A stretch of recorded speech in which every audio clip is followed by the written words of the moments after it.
si Princess Castro at narito ang mga napapanahong balita.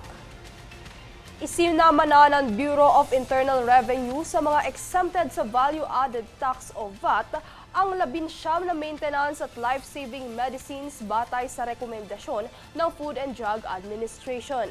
Ibig sabihin, hindi napapatawan pa ng buwis ang 7 gamot para sa cancer, 3 para sa diabetes, hypertension at sa mental illness, 1 para sa mataas na kolesterol, sakit sa bato at tuberculosis.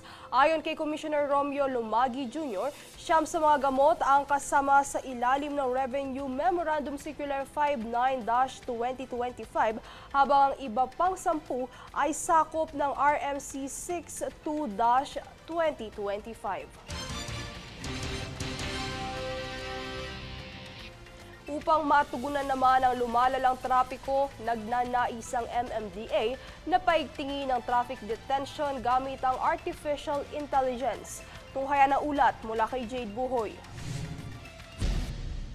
Sa ilalim ng direktiba ni Pangulong Ferdinand Marcos Jr. na gamitin ang mga pinakabagong teknolohiya at inobasyon para sa mas mabuting serbisyo publiko, ang Metro Manila Development Authority o MMDA ay nagnanais na paunlarin ang traffic detection gamit ang Artificial Intelligence o AI kasunod ng malaking pagbabago sa pamamahala ng trapiko sa pamamagitan ng adaptive signaling system nito. Ayon kay MMDA Chairman Attorney Don Artes, ang ahensya ay gustong gamitin ang inobasyong ito sa pamamagitan ng pagpalit mula sa ground loop detector patungo sa video detector. Sa pag-phase-in ng adaptive signaling system, ang inobasyong ito ay kumakatawan sa isang malaking hakbang tungo sa pagtiyak ng maayos na daloy ng trapiko, pagbabawas ng mga aksidente sa kalsada at pag-optimize ng kahusayan nito. Inaasahan ni Artes na may sasagawa ang inobasyong ito sa susunod na taon. Habang ang mga traffic signal system na may video detector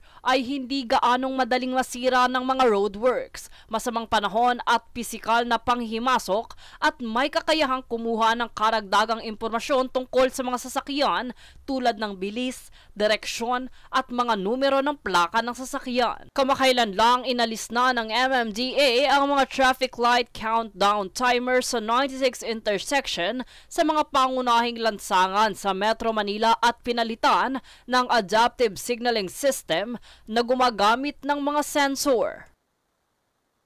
Jade Buhoy, nag-uulat para sa Golden Nation Network.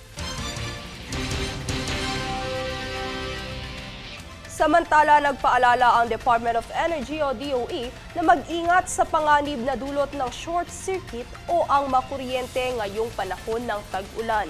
Payo ng DOE, panatilihing tuyo ang mga saksakan at kagamitang dikuryente dahil maaari itong magdulot ng short circuit kung mababasa ang mga wire.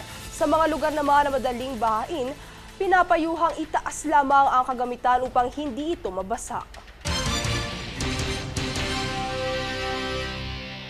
Kami ang boses ng pagbabago. Ako si Princess Castro at ito ang News Force.